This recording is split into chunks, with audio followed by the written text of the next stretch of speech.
Olá, eu sou o James Pinheiro e esse é o Advocacy. Uma conversa sobre assuntos do mundo jurídico que nem sempre alguém tem tempo ou paciência para explicar.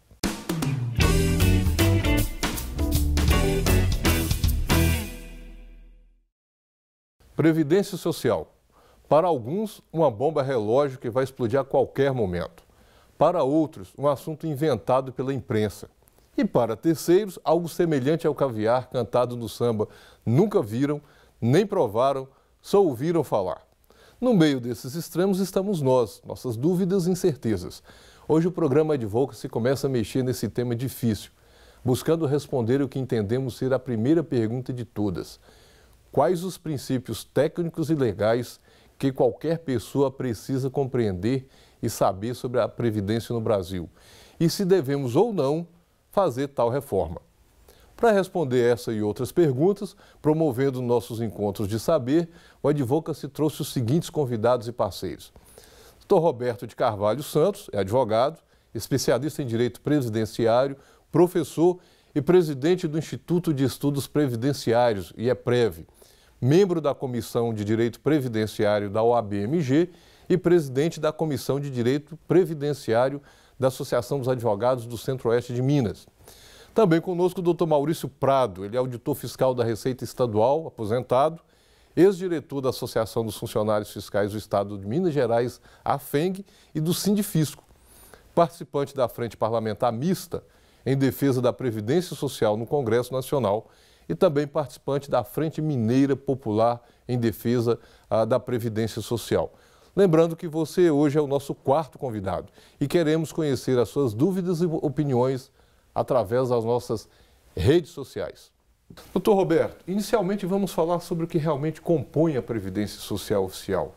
Quem tem direito ao acesso? Que benefícios são pagos pela Previdência? Olha, essa é uma pergunta muito importante, porque nós temos hoje 33 milhões de brasileiros que recebem benefícios no âmbito do chamado regime geral de Previdência Social, que é gerenciado pelo INSS, que é a maior autarquia federal do Brasil. E esses benefícios, muitas vezes a gente pensa que é só aposentadoria. Aposentadoria por idade, aposentadoria por tempo de contribuição, e não. O INSS, cumprindo a Lei 8.213 de 91, que é a lei que rege o regime geral de Previdência Social, estipula uma gama de benefícios previdenciários que são eles: pensão por morte, salário maternidade, auxílio doença, auxílio acidente, aposentadoria por invalidez, aposentadoria especial para quem trabalha em área insalubre, perigosa, área de risco, aposentadoria por idade, aposentadoria por tempo de contribuição, auxílio reclusão para os dependentes daqueles segurados de baixa renda. Então, e além disso, o abono anual, que nós chamamos de 13º salário. Então, é um plano de benefícios, de benefícios que está amparado no maior princípio da Seguridade Social, que é o princípio da solidariedade, visando a dignidade da pessoa humana. Agora, doutor, uma pergunta que eu acho que é importantíssima e talvez ela baliza toda a nossa conversa, né?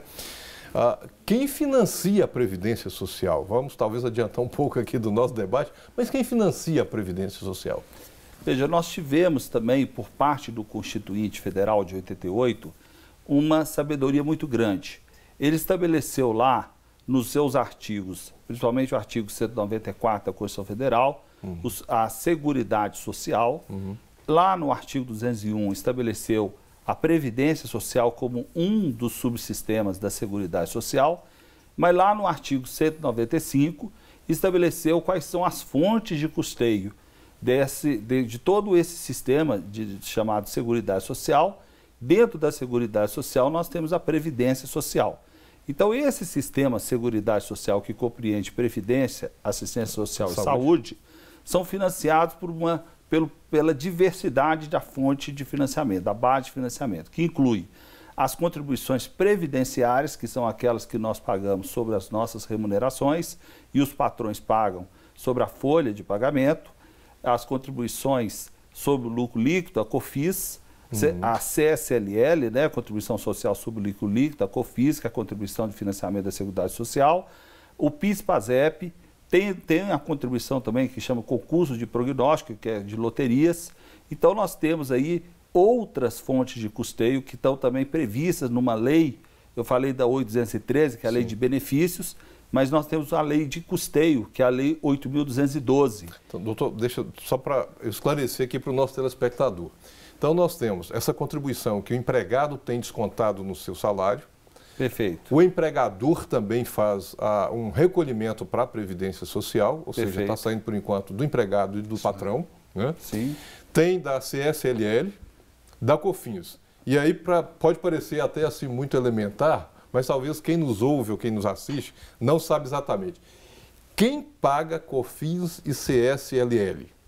São as empresas. São as empresas, né? As empresas. Ou seja, não sai do caixa do governo, sai das empresas. Perfeito. Ok, desculpa, doutor, só para esclarecer um pouco aqui, porque isso às vezes gera um pouco de dúvida no nosso meio. Perfeito. E além dessas contribuições que a gente diz, as contribuições dos empregados e dos empregadores, também tem uma contribuição dos contribuintes individuais, né? Que são os empresários, os autônomos, que não têm vínculo empregatício.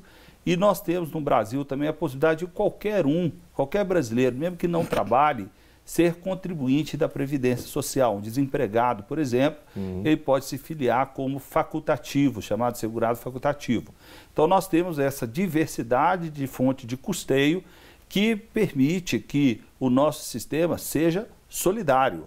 Porque, ao contrário de muitos modelos de previdência social em países desenvolvidos, cujo objetivo da Previdência é só amparar contingências, riscos, no Brasil, a Previdência ela exerce um papel importante de distribuição de renda.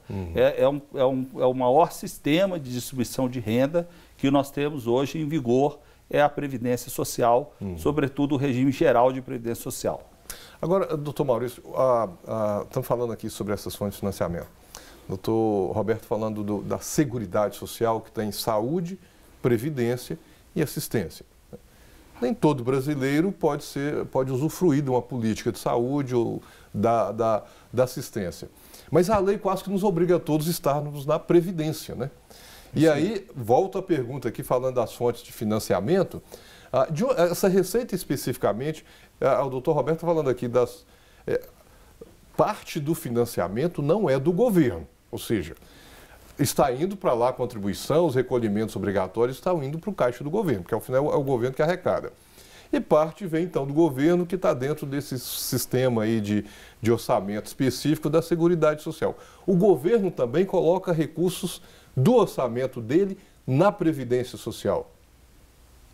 Bom, nós temos que deixar muito claro que essa previsão ela deriva da Constituição e as fontes de financiamento, como foi bem explicitado aqui, ela vem do empregado, vem do empregador, a contribuição patronal, e também o governo, como patrão do servidor público, ele é obrigado a fazer isso. Só que ele deixa de fazer isso há muitos anos. Então, a receita que deveria ser cheia com a contribuição do governo não tem sido abastecida pelo governo. Então, neste ponto, que pode acontecer o que nós chamamos de um falso déficit da Previdência Social. O governo não cumpre a parte dele. Pois não, doutor. Nós temos um princípio que veio desde a Lei Eloy Chaves, dia 24 nós comemoramos o Dia da Previdência Social, que é o dia quando foi criado, em 1923, a Previdência Social, a obrigação do governo federal destinar recursos do orçamento fiscal para o orçamento da Seguridade Social. Porém, o governo não cumpre com essa responsabilidade. Ele faz o contrário, né? Ele tira dinheiro da Seguridade Social, através de um mecanismo chamado DRU, que é a desvinculação da Receita da União. Então, ao invés do governo injetar recursos, que é a obrigação, está prevista na Constituição, artigo 195, que o governo também deve destinar recursos, porque quem está pagando a Seguridade Social são só as empresas e os trabalhadores. Deveria ser toda a sociedade, não somente através dessas contribuições sociais. O governo deveria retirar recursos do orçamento fiscal. Ele não o faz. Ele desvia o dinheiro. Hoje nós temos uma média de 50 bilhões de superávit no orçamento da Seguridade Social. Isso é a média é de 50 bilhões. Esse dinheiro ele é retirado da Seguridade, do orçamento da Seguridade Social, e é utilizado, sobretudo, para pagar juros da dívida pública. Eu gostaria de voltar nessa pergunta, no segundo bloco, mas só também para esclarecer uma outra questão aqui que é relevante para todos nós, né?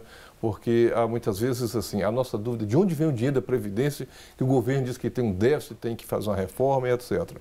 Só lembrando que, pela Constituição Federal, existem tanto o orçamento fiscal, aquele que faz a arrecadação e os gastos do governo, e especificamente o orçamento da Seguridade Social, que o Constituinte de 88 fez questão de deixar separado. Perfeito. Né?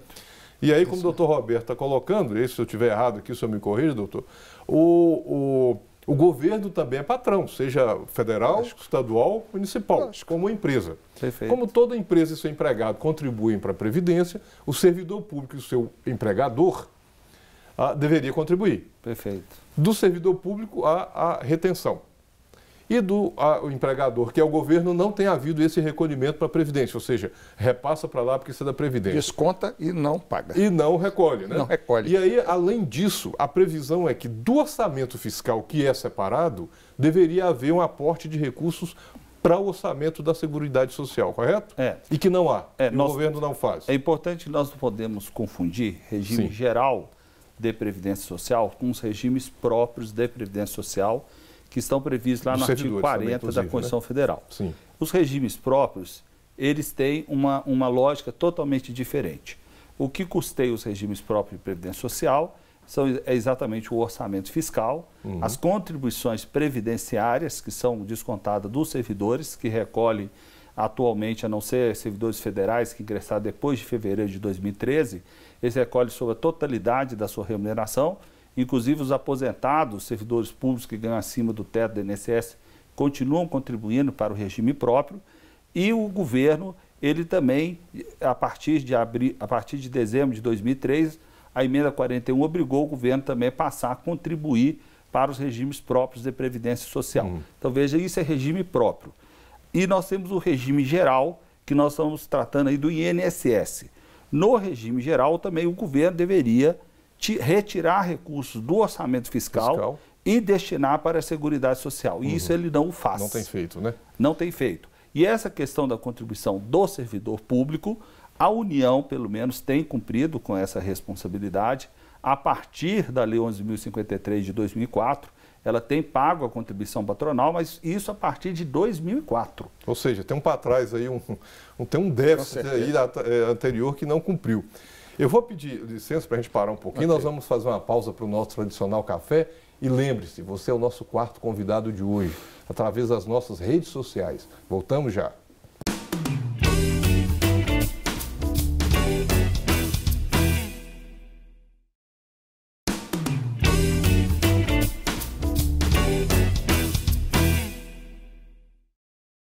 Estamos de volta com o programa Advocacy, hoje buscando estabelecer princípios técnicos e legais para se ter uma boa conversa sobre a reforma da Previdência. Se você tem dúvidas, sugestões ou críticas, envie sua mensagem para o WhatsApp 31 98 027 0984 e nós vamos conversar. Mas voltando aqui ao bloco, queria perguntar aqui para o doutor Roberto, qual a real situação da Previdência Social quanto ao seu equilíbrio fiscal, doutor? Olha, como nós dissemos, se nós formos utilizar os gastos que temos de benefício previdenciário e nós utilizarmos só a arrecadação de contribuição previdenciária que incide sobre a folha e que nós pagamos, o sistema está deficitário. Quando nós vamos observar a Constituição Federal, que diz que a Previdência é apenas uma das políticas de seguridade e que ela tem essa diversidade de fonte de custeio, nós não temos déficit. Nós temos, muito pelo contrário, nós temos superávit. Esse superávit, como eu disse, na média de 50 bilhões de reais por ano, que aconteceu sempre. Ano passado nós tivemos realmente um prejuízo na Seguridade por conta da crise econômica pela qual o país atravessa. Mas é uma questão totalmente circunstancial. Então, eu posso continuar, eu diria até para o telespectador que é menos versado na matéria, como nós tivéssemos dois potes, um com despesa, o outro com receita. Então, na despesa está o pagamento de aposentadoria, está os auxílios e os benefícios que são feitos para a saúde, afastamentos, impedimentos de trabalho. E aqui na receita está o desconto que cada servidor e cada trabalhador coloca nesse pote, cada patrão coloca ali no pote, e o governo, que deveria colocar também nesse pote para fazer frente a essa receita, ele não coloca. E, além do mais, através de uma previsão constitucional, uma sigla DRU, e era muito bom que o povo começasse a entender, desvinculação das receitas da União. Ele começou com 20%, 25%, hoje está em 30%. Então, naquilo que o governo não coloca, ele ainda tira 30%. Ou seja, como que vamos ter, então, o equilíbrio dessas contas previdenciárias? O sistema da Previdência é o pagamento de aposentadorias e benefícios, o SUS, atendimento de saúde, e os benefícios como Bolsa Família e tal. Então, está faltando o dinheiro não por culpa do trabalhador, não por culpa do sistema. O sistema é bom, mas o governo não está cumprindo a parte dele. Isso é bom o telespectador saber. Agora, também lembrando, doutor, a DRU, essa desvinculação da Receita da União, é uma previsão legal. O governo tem autorização legal para fazer isso. E, como diz, é uma desvinculação, ou seja, não está mais vinculado à Receita, então ele pode fazer uma aplicação numa outra despesa, né? Porque aí ele está autorizado por lei, correto? Essa é uma anomalia total. Porque se a Constituição ela criou tributos para financiar exatamente Previdência, Assistência e Saúde, tem lógica o governo aprovar uma medida para retirar 30% agora, como o doutor colocou, 30% dessas fontes de custeio e dizer que o sistema é deficitário. Eles têm que acabar com essa DRU. Isso que tem que ser discutido. Foi feita uma CPI da Previdência, o presidente foi o senador Paulo Paim, foi contabilizado que de tudo que foi desviado da Seguridade Social, corrigido pela Selic, isso representa R$ 1 trilhão e 400 bilhões de reais. 1 trilhão e 400 bilhões. Então, isso interfere negativamente no orçamento da Previdência? Totalmente. E o senador, nessa CPI, que não pôde obter resultados práticos por forças políticas, ele também indicava que a DRU teria que ser retirada para ter esse equilíbrio da Previdência. O orçamento previdenciário estaria perfeito. Bastaria o governo sensibilizar e retirar essa DRU. É um dos nossos argumentos. Doutor, tá bom, aí tá retirado, tem previsão legal. E para onde que vai o dinheiro que é retirado em razão da DRU? Esse daí é aplicado em uma caixa preta, ele é aplicado em outras receitas, não tem a determinação e nós não sabemos, é uma caixa preta. Olha, nós temos aí um claro interesse do mercado financeiro em amesquinhar, em apequenar com a Seguridade Social. Porque o que acontece? Quanto mais dinheiro for retirado da Seguridade Social, mais dinheiro vai ser destinado para a maior despesa que hoje o Orçamento Geral da União tem, que hoje representa 45% de tudo que é arrecadado de tributos federais, que são pagamentos de juros da dívida pública. Então, o grande interesse do mercado financeiro, além das pessoas contratarem planos de previdência privada, é sobrar mais dinheiro para pagar esses juros de dívida pública, amortizar essa dívida pública, que hoje já representa quase 50% de tudo que a gente arrecada de tributos federais. E eu vou complementar, doutor Roberto. Dentro do Orçamento Geral da União, nós temos quase 50% para o sistema financeiro. E a Previdência não chega a 25% do total do Orçamento Geral da União. Então, o peso maior do orçamento... Uma dívida que nunca foi auditada. Foi auditado isso daí. Então, o orçamento, maior gasto é com os juros da dívida pública. Doutores, eu volto aqui à pergunta, porque é muito comum a gente... Igual ouve falar em DRU, em déficit da Previdência, uma pergunta e surge daqui, essa dúvida é... Quando nós falamos em dívida pública, nós estamos nos referindo a quê? É a chamada dívida mobiliária? É o governo que emite títulos para arrecadar dinheiro, para aplicar? É por aí, é por aí. O que é dívida pública? Isso. O governo toma emprestar. Se alguém que está nos ouvindo aqui perguntasse para os senhores, o governo está tomando emprestado de quem para ele ter que pagar essa dívida pública? Muito boa pergunta. Não foi o tema daqui, mas vou tentar... Está relacionado. Vou tentar explicar para o público que não conhece. O governo, apenas a União hoje, tem competência de emitir títulos de dívida pública. No passado, estados e municípios poderiam fazer. Então, o governo renegocia a dívida de estados e joga isso para o mercado financeiro internacional e capta os recursos pagando juros acima do que é praticado no mercado. Então, essa dívida, ela vem sendo retirada dos orçamentos da Previdência na base de 30%, e ela vai praticamente canalizada para aí. Embora seja uma caixa preta, nós não temos a certeza absoluta. Ou seja, o governo toma dinheiro emprestado ou não pagou alguma dívida, emite títulos e vai no orçamento da Previdência e tira dinheiro para pagar por aí. Dívida que ele assumiu. De juros de dívida pública que são considerados os mais elevados do mundo. Né? Eu acho que só pagam os juros, né? Não está nem pagando. Nem amortiza. Nem está amortizando. Nós temos o telespectador que tiver interesse, ele entrar num site Auditoria Cidadã, que é a presidente Maria Lúcia Fatorelli, que é uma auditora da Receita Federal aposentada, que ela já fez um estudo que essa dívida já foi paga 10 vezes. E a Constituição determina que essa dívida pública deveria ser auditada, porém ela nunca foi auditada. Nós já pagamos 10 vezes essa dívida pública. Eu gostaria de complementar, eu também faço parte da Auditoria Cidadã da Dívida, então conheço isso profundamente. Foi feita a CPI, foi feito um estudo no Equador, foi feito na Grécia, a origem é a mesma. O sistema financeiro internacional é que se beneficia sempre. É difícil, né? Bom, mas além dessas, assim, quando nós discutimos esse equilíbrio das contas da Previdência Social, há também também os particulares, as empresas, os contribuintes individuais também deixam de fazer esses recolhimentos obrigatórios. Quer dizer, tem essa má gestão do governo, tem toda a situação de dívida, de desvinculação das receitas, etc. Mas também os particulares deixam de pagar, na verdade, um tributo, porque a Previdência não é facultativa. Todos nós, se eu tenho um vínculo de emprego, se eu presto serviço, tem que fazer recolhimento previdenciário, correto? Então, é um tributo, é um imposto, né? Então, o particular também acaba deixando de pagar.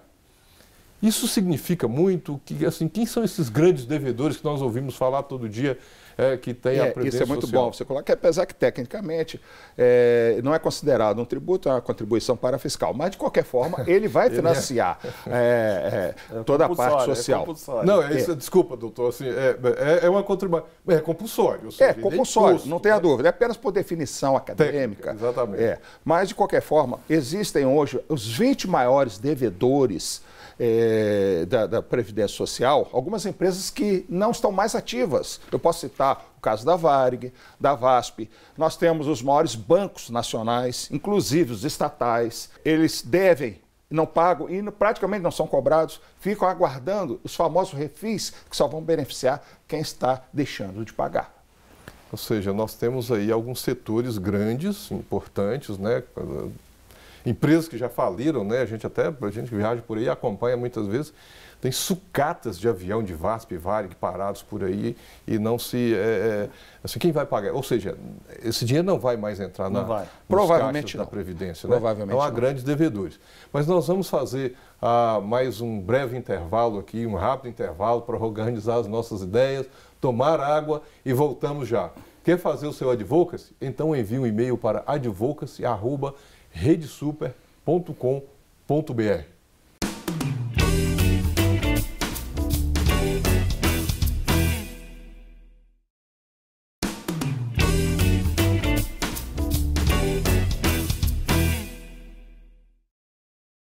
Já estamos de volta com as ideias hidratadas, conversando com o Dr. Roberto de Carvalho Santos, advogado, presidente do IPREV, e o Dr. Maurício Prado, que é auditor aposentado da Receita Estadual. Hoje buscando princípios técnicos e legais para termos uma boa conversa sobre a reforma da Previdência. Lembrando que todos os nossos programas estão no portal da Rede Super e também no YouTube. Quer conversar conosco? Então mande um WhatsApp para o número 31 98 027 0984 ou através das nossas redes sociais. Você é o nosso quarto convidado de hoje.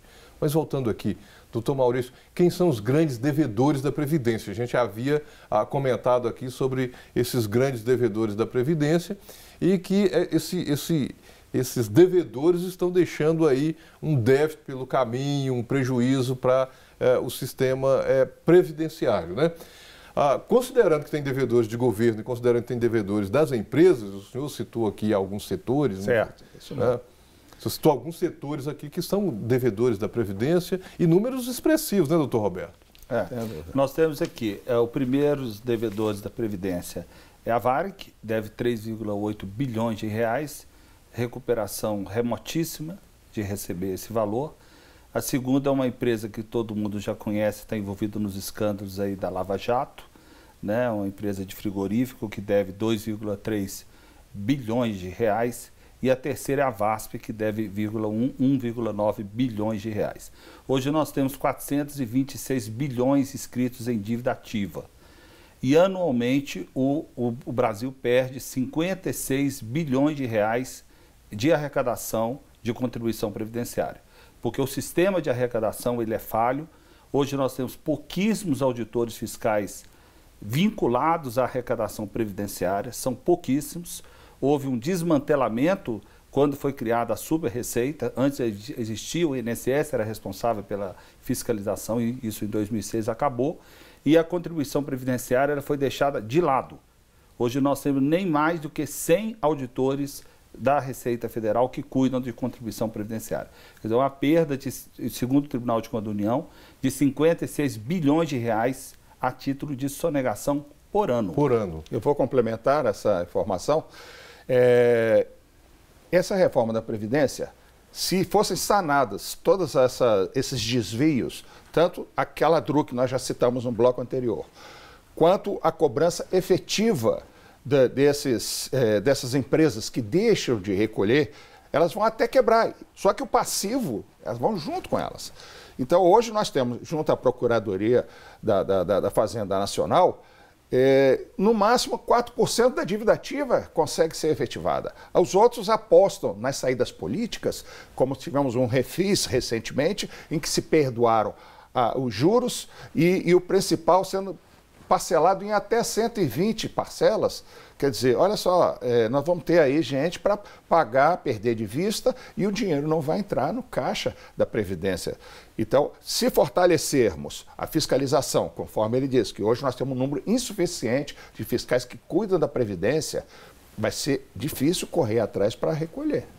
Doutor, o senhor citou aí duas empresas que já faliram, que é a Varig e a VASP. Ou seja, esse dinheiro é irrecuperável. Irrecuperável.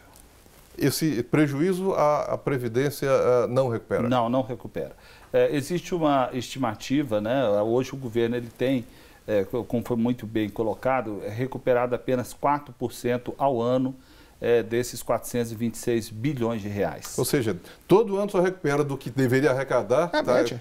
4%. Não vai fechar e aí a conta, nós né? temos um problema sério com a questão do refis, que todo ano e ano são lançados, hoje 3 em 3 anos, a depender aí de medida provisória, por aí vai. Há um estímulo à sonegação, inclusive a apropriação da contribuição do trabalhador. Nos últimos 4 anos foram descontados 126 bilhões de reais dos trabalhadores e não foi repassado para a Previdência. Isso é crime, essas pessoas tinham que estar na cadeia. Ou seja, os refis é um programa de refinanciamento da e com dívida perdão que as de empresas... juros, multas, alongamento para o pagamento dessas dívidas. E esse número me escandalizou quando eu estive participando na CPI da Previdência como colaborador. 126 bilhões de reais foram descontados do trabalhador e não foi repassado para a Previdência. Isso se chama crime de apropriação indébita previdenciária. Exatamente. O trabalhador, o servidor público, paga em dia. Ele é recolhido diretamente na fonte, vai para quem deve repassar, ou é a empresa, ou é o governo. E as grandes empresas particulares, elas não repassam, o governo não repassa, vai ter que faltar dinheiro. Agora, o senhor mencionou aí que é descontado aí quer dizer, todo empregado ele recebe o seu olerite, seu comprovante de salário ali, vem lá os descontos, lá está a Previdência. Aproveitando aqui, nós já discutimos aqui umas 2 vezes a reforma trabalhista. Tem algum reflexo, sim, de uma reforma trabalhista no eventual reforma da Previdência ou até mesmo da reforma da Previdência nos direitos do trabalhador? Algum reflexo nisso? Perfeito, tem vários reflexos. A reforma trabalhista ela já está impactando negativamente na arrecadação previdenciária. Por exemplo, foi criada a figura do contrato intermitente, do trabalhador intermitente, Sim. que é aquele que ganha menos de um salário mínimo. Né? Se ele trabalha, por exemplo, durante 3 horas... Aquele que vai convocado, à medida que convoca, vai lá Exatamente. E trabalha, né? Se ele não complementar a contribuição para chegar a pelo menos um salário mínimo, aquele tempo não vai ser computado para a aposentadoria dele. Então, isso, se ele ganha, por exemplo, R$400, ele teria que fazer uma complementação para chegar num salário mínimo e a empresa pagou, o trabalhador descontou e isso não vai gerar reflexo nenhum para ele. O estímulo também da terceirização, que como nós sabemos, há um grande número de acidentes de trabalho no âmbito da terceirização, então isso aumenta os gastos com benefício por incapacidade e também a sonegação é muito grande no âmbito da terceirização. Ou seja, é bom complementar que no sistema de seguridade, esse mesmo trabalhador vai ter que ter acesso à saúde pública, ele vai ter que ter o benefício de afastamento por qualquer motivo de saúde. Então, a receita vai ser diminuída e o direito não vai poder ser abastecido. Doutores, se pensarmos aí, tem uma reforma que está sendo planejada, arquitetada, e críticas, pessoas a favor e etc. Tá? Na avaliação de vocês, essa é uma reforma, eu não sei se é contra toda a reforma, se parte dela, mas ela é uma reforma que não atende a necessidade do Brasil, porque também não reflete uma realidade que vem sendo dita como pano de fundo para fazer essa reforma. Mas feita essa reforma, assim, quais prejuízos do dia a dia, quanto ao auxílio por afastamento de saúde, aposentadoria e outros que nós recebemos assim, no cotidiano, que essa reforma pode trazer para a população? Ou seja, há algum prejuízo que ela vai trazer para a população, caso seja efetuada? O prejuízo vai ser contundente, né? Como eu disse, hoje o regime geral de Previdência Social é o maior sistema de distribuição de renda em vigor no Brasil. O trabalhador rural, aquele pequeno produtor rural, o meeiro, o parceiro, ele vai ter que recolher pelo menos 15 anos de contribuição. Hoje ele não é obrigado a recolher. Então isso vai gerar miséria, vai gerar êxodo rural, porque não há investimento também na educação previdenciária. Né? Não vai chegar a esse trabalhador rural que ele vai ter que passar a recolher. E quando ele tiver 60, 65 anos, ele não vai se aposentar. Como que esse trabalhador rural vai sobreviver? Então tem a questão do rural, que vai passar a ser obrigado ao recolhimento. Aposentadoria, 62 anos para a mulher e 65 para o homem.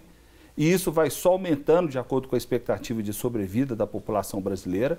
Então os mais jovens não vão conseguir se aposentar. Há um estudo que o Instituto fez, que a PEC 287, se ela for aprovada, os jovens hoje que têm 16, 17 anos, a previsão deles se aposentarem na faixa de 78 anos, com o aumento dessa idade mínima de acordo com o aumento da expectativa de sobrevida da população brasileira. Também todos os benefícios serão reduzidos no seu cálculo. Se alguém ficar inválido, ela não tem mais direito a 100% da média, vai ser 70% da média. A aposentadoria especial, para quem trabalha em área perigosa, vai acabar. Então, o professor de ensino fundamental vai ter que ter no mínimo 60 anos e essa idade mínima também vai só aumentando. Ou seja, a previdência a médio e a longo prazo, ela vai ter benefícios praticamente inalcançáveis. As pessoas elas só vão se aposentar por adoecimento, porque os demais benefícios elas não vão conseguir completar os requisitos. Existe também outros aspecto muito doloroso. As pensionistas, Perfeito. As pensionistas, elas estarão restritas até 50% do que o titular recebia, sendo permitido a ela agregar 10% por cada filho menor. Ao ele chegar aos 21 anos, a renda familiar vai diminuir. Quer dizer, já diminui dando apenas 50%. E não vai ser possível acumular e não pode acumular, a não ser limitado a dois salários mínimos. Só lembrando que a Olha os prejuízos. Normalmente é a companheira, a esposa, ou o contrário, do contribuinte, né? Isso. Assim, o marido contribui para a Previdência, assim, na ausência dele, quando ele vier a faltar, a esposa ou a companheira tem direito, como pensionista, de continuar recebendo o benefício. Perfeito. Quer dizer, isso teria uma redução.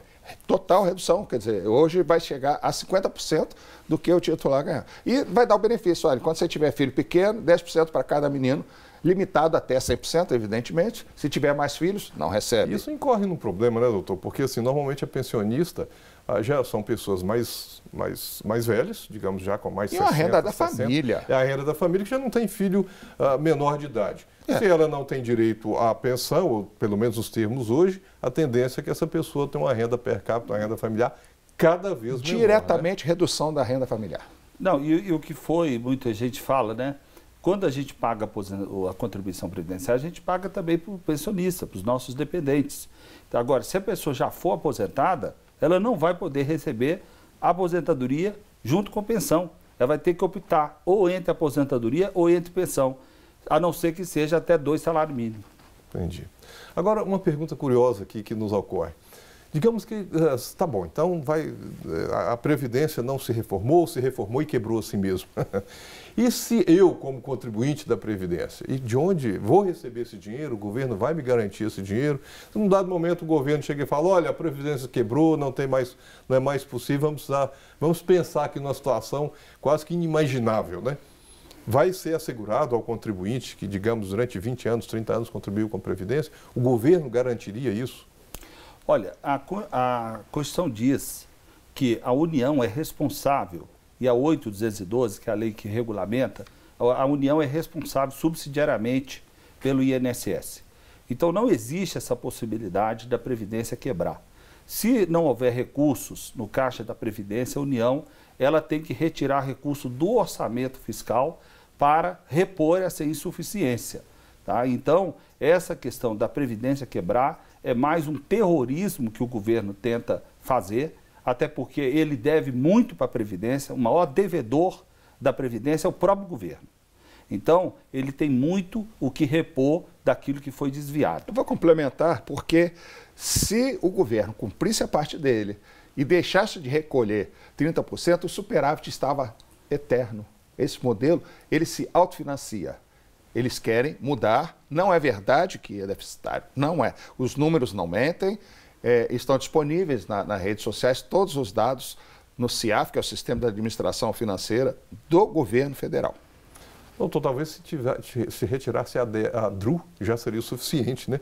Mas nós estamos chegando aqui no final, eu queria fazer uma pergunta aqui para responderem de uma forma assim, bem rapidinho para a gente aproveitar. Tudo bem, a reforma talvez não seja nesses termos, essa conversa do déficit talvez não seja procedente, mas há necessidade de alguma reforma na Previdência? Há algum ajuste a ser feito?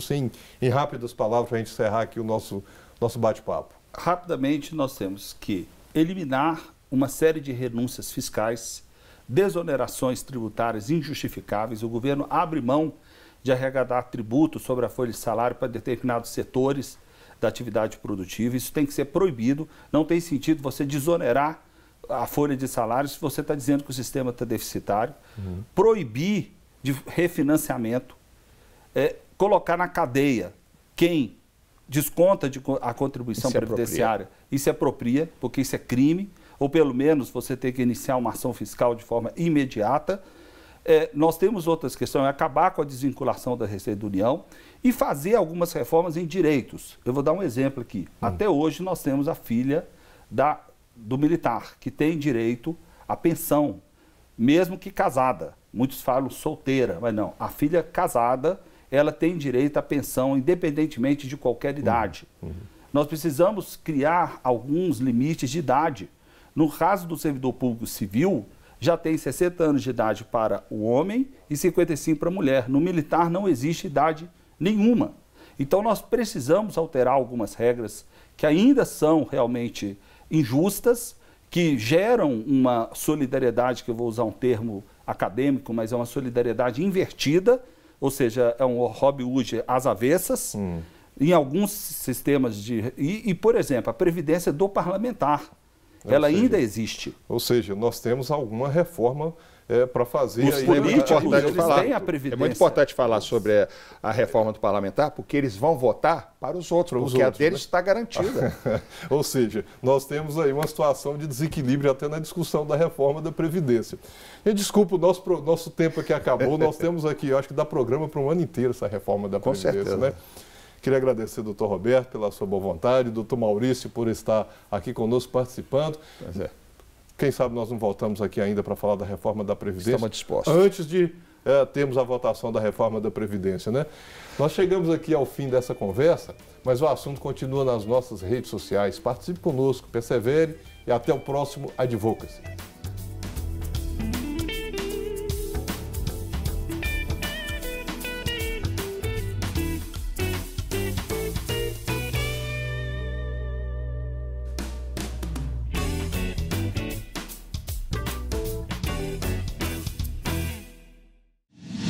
Para receber todas as novidades do canal, inscreva-se e se curtir o vídeo, clique em gostei.